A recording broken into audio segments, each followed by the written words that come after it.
Bismillahirrahmanirrahim. Assalamualaikum warahmatullahi wabarakatuh. Perkenalkan, nama saya Sinta Indriani, NIM 210820140016. Baiklah, saya akan mempresentasikan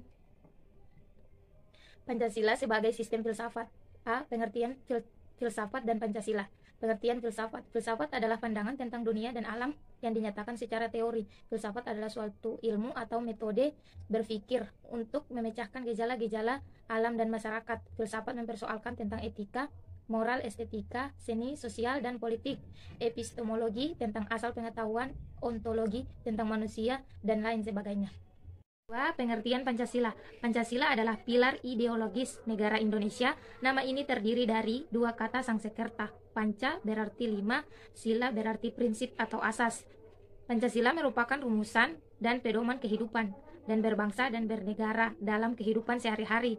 B. Pancasila sebagai sistem filsafat.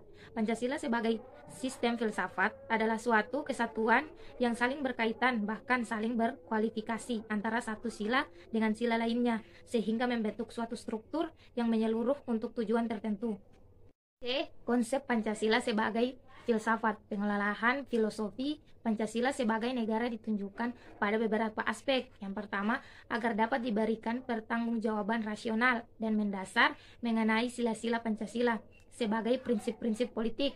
Yang kedua, agar dapat dijabarkan lebih lanjut sehingga menjadi operasional dalam bidang-bidang yang menyangkut hidup bernegara. Yang ketiga, agar dapat membuka dialog dengan berbagai perspektif baru dalam kehidupan berbangsa dan bernegara. Yang keempat, agar dapat menjadi kerangka evaluasi terhadap segala kegiatan yang bersangkut paut dengan kehidupan bernegara, berbangsa, dan bermasyarakat, serta memberikan perspektif pemecahan terhadap permasalahan nasional.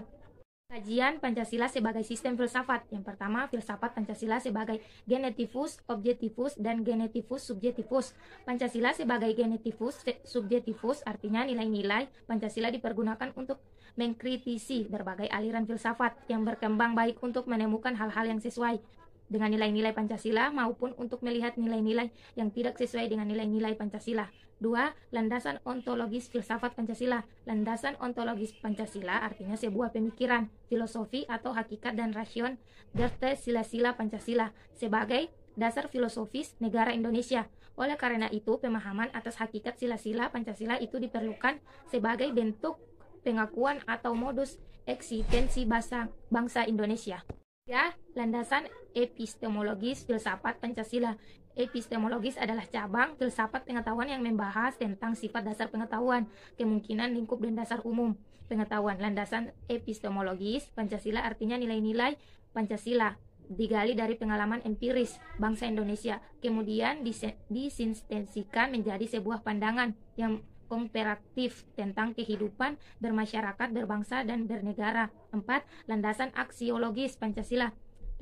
John and Foss mengatakan bahwa aksiologi merupakan cabang filosofi yang berhubungan dengan penelitian tentang nilai landasan aksiologis Pancasila artinya nilai atau kualitas yang terkandung dalam sila-sila Pancasila. Memaknai kemanusiaan dan keadilan. Pancasila adalah ideologi dasar bagi negara Indonesia yang merupakan rumusan dan pedoman kehidupan berbangsa dan bernegara bagi seluruh rakyat Indonesia. Pengertian Pancasila diawali dalam proses perumusan dasar negara dalam sidang BPUPKI. Sesuai namanya, Pancasila memiliki 5 utama atau sila yang menyusun, yaitu yang pertama, ketuhanan yang Maha Esa, kemanusiaan yang adil dan beradab, persatuan Indonesia, kerakyatan yang dipimpin oleh hikmat kebijaksanaan dalam permusyawaratan perwakilan.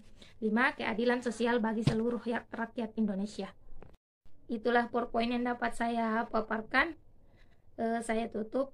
Sekian dan terima kasih. Wassalamualaikum warahmatullahi wabarakatuh.